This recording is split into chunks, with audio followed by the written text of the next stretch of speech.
نحمدہ و نصلی علی رسولہ الکریم اما بعد۔ میرے محترم بزرگوں، دوستوں اور عزیز ساتھیوں، آج جو میں بات کرنا چاہ رہا ہوں وہ کچھ زیادہ سمجھدار لوگوں کے بارے میں۔ اللہ ہم سب کو صحیح سمجھ عطا فرمائے اور ہمیں اس کا یقین نصیب فرمائے کہ جب صرف سمجھداری ہوتی ہے، علم نہیں ہوتا اور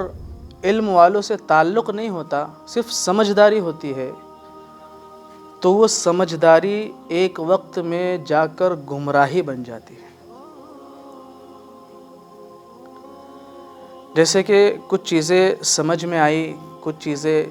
نظروں کے سامنے سے گزری کہ انسان لا علم ہونے کی وجہ سے یا پھر علم والوں سے لا تعلق ہونے کی وجہ سے جو زیادہ سمجھدار اپنے آپ کو سمجھتا ہے، سمجھدار ہوتا نہیں، جو اپنے آپ کو زیادہ سمجھدار سمجھتا ہے، وہ کچھ وقت کے بعد نفس کا غلام بن جاتا ہے۔ اب میں یہ کیوں عرض کر رہا ہوں؟ کیونکہ کچھ چیزیں میرے نظروں کے سامنے سے گزری جو میں نے محسوس کیا کہ لوگ سمجھتے ہیں کہ یہ بہت اچھا ہے، سمجھدار ہے، یہاں تک کہ وہ خود بھی سمجھتا ہے، لیکن اس سمجھداری کے بنا پر جس کے اندر لا علمی ہوتی ہے اور نہ علم والوں سے تعلق ہوتا ہے، لا تعلقی ہوتی ہے، جس کے بنا پر وہ گمراہ ہو جاتے ہیں اور اپنے نفس کے غلام بن کر بیٹھ جاتے ہیں اور وہ اپنے ہر کیے ہوئے عمل کو اچھا سمجھ کر کرتے ہیں۔ اب جیسے رمضان کا مہینہ ہے، رمضان کے مہینے کے اندر اللہ تبارک و تعالیٰ نے یہ مہینہ ایسے تو اللہ نے ہر ایک مومن کی مغفرت کے واسطے دیا ہوتا ہے تاکہ ہر ایک مومن جو ہے کوشش کر کے اپنے آپ کی بخشش کروا لے، اور اس کے اندر کچھ چیزیں ہیں کہ جیسے روزہ رکھنا جو ہے فرض ہے،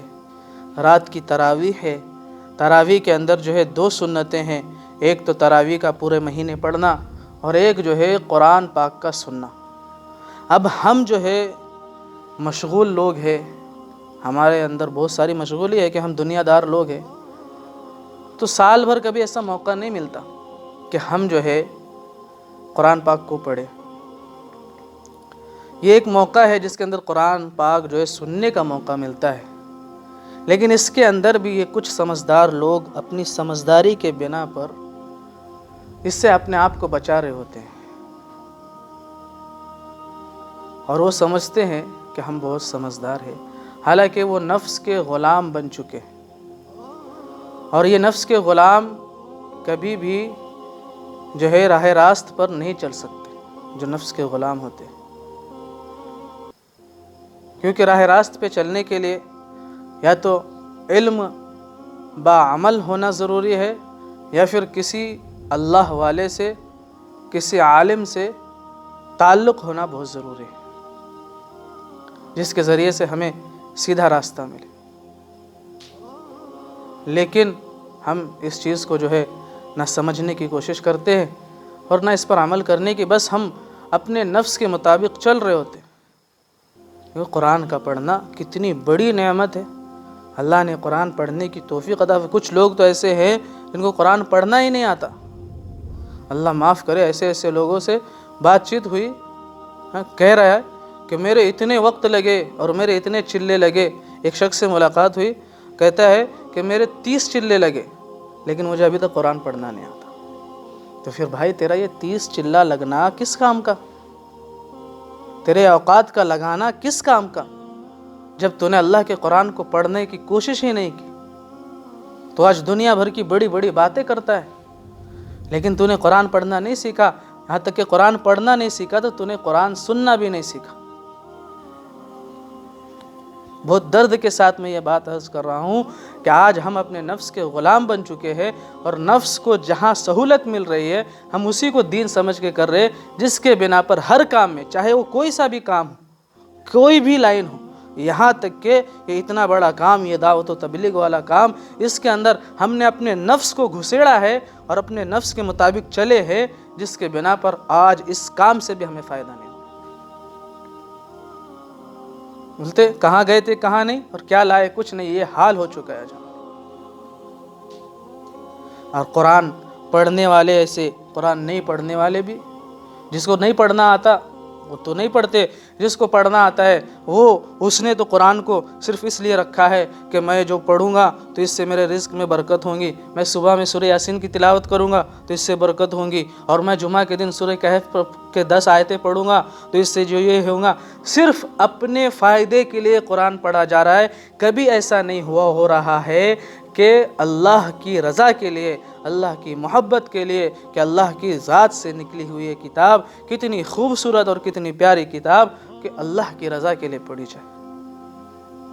اس میں بھی ہم اپنے نفس کے غلام بنے بیٹھے۔ تو خدا را اپنے نفس کی غلامی کو چھوڑو اور یا تو صحیح راستہ پکڑو یا کسی صحیح راستے چلنے والوں کے دامن کو پکڑو، اس کے ہاتھ میں اپنا ہاتھ دو اور اس کے سامنے اپنے سر کو جھکاؤ، اور جو ہماری غلطیاں ہیں ان غلطیوں کو درست کرو، ورنہ اسی طریقے سے ہم سوچتے رہیں گے کہ ہم بہت بڑے صاحب ہیں اور ہمارا کام بہت بڑا ہے اور ہم بہت اچھے کام کرنے والے ہیں، ہم بہت اونچے کام کرنے والے ہیں اور ہم بہت سمجھدار ہیں۔ یہ ہم سوچتے سوچتے دنیا سے چلے جائیں گے، آنکھ بند ہوگی، پھر پتہ چلے گا کہ ہم تو دھوکے میں تھے، ہم تو اپنے نفس کے غلام بن کر زندگی گزار رہے تھے، ہم تو اپنی منمانی والی زندگی گزار رہے تھے، ہم تو اپنی من چاہی والی دین پر عمل کر رہے تھے، یہاں پہ تو اللہ کے دین کے اوپر ہمارا کوئی عمل ہی نہیں تھا،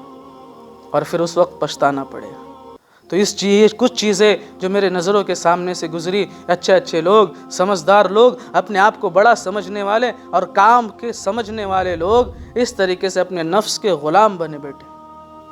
تو آپ لوگوں سے گزارش ہے کہ اپنے اس نفس کی غلامی سے باہر نکلے اور کسی سمجھدار کو اپنا رہبر بنائے اور ان سے پوچھ کر اپنے سارے اعمال کو کرے۔ اگر اسی ہٹ دھرمی میں لگے رہے کہ نہیں میں اچھا اور میں بڑا اور میں شانہ اور میں ایسا، تو اسی طریقے سے زندگی گزرتی رہیں گی اور ہم سمجھتے رہیں گے کہ ہم کام کر رہے، بلکہ ایسا پھر سمجھ میں آئے گا کہ ہم کام نہیں کر رہے تھے، ہم تو اپنے نفس کی غلامی کر رہے تھے۔